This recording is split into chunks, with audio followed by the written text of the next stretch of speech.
করতে পারছো না। না ও করবে। প্রকাশের বাচ্চা বসে থাকবি। না ও করবে ভিডিও। না হবে। আমরা কি করব?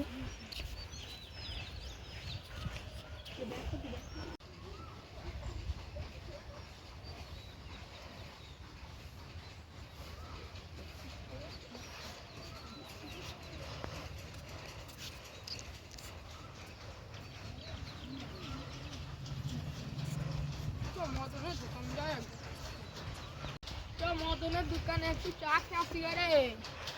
এই মদন দা কেমন আছো? কালকে একটু সব কিছু এই কোচিং তো আমি কি এই তো এই ভালো করে না কালকে রাতে এসেছিল কবে থেকে মদনদার হাতে চাটা খাওয়া হয়নি। রনিদা কেমন আছো? ভালো আছি।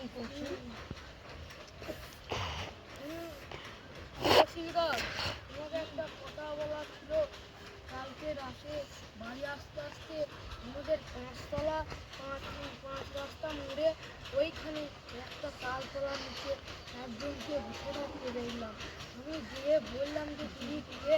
দিয়ে সে আমাকে বললো যে তুমি কাছে এসো করছে। সাদা শাড়ি, পরনে লাল ফুল, আলতা পড়েছে, মাথায় ঝাঁকো ঝাঁকো চুল।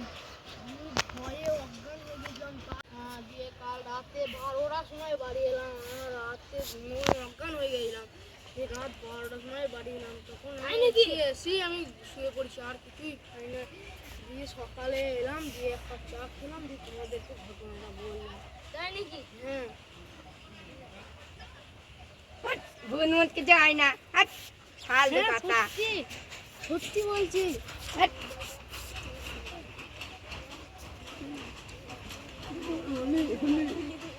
এই তো চ সাগর আমরা গিয়ে দেখাই ও তো বদলি হয় নাকি। চ চ আর অনেকেও লই যাবে।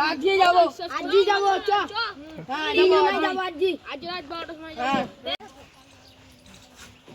তাহলে তো সকালবেলা আজ বললি যে রাত 12টার সময় চ তো মদন দাকে ডাকি। মদন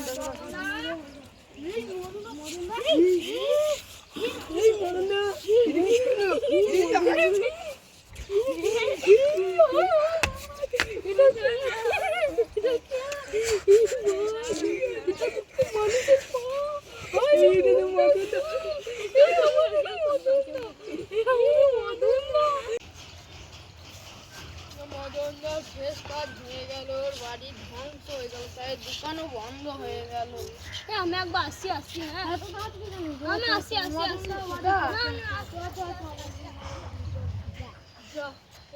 পালিয়ে গেল। ও বাড়ি চলে গেল। মদনদার বাড়ি যা মদন বাড়ি করতে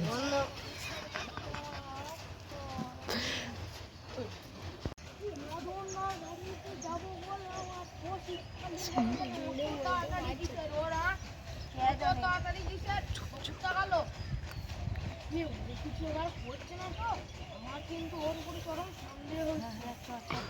ও বাড়িতে ফোন যাচ্ছে, ও বাড়ি গিয়েছিল নাকি। বলবি কৌশিকের বাড়িতে গেলাম, কৌশিক কই নাই তো। কোথা গেল?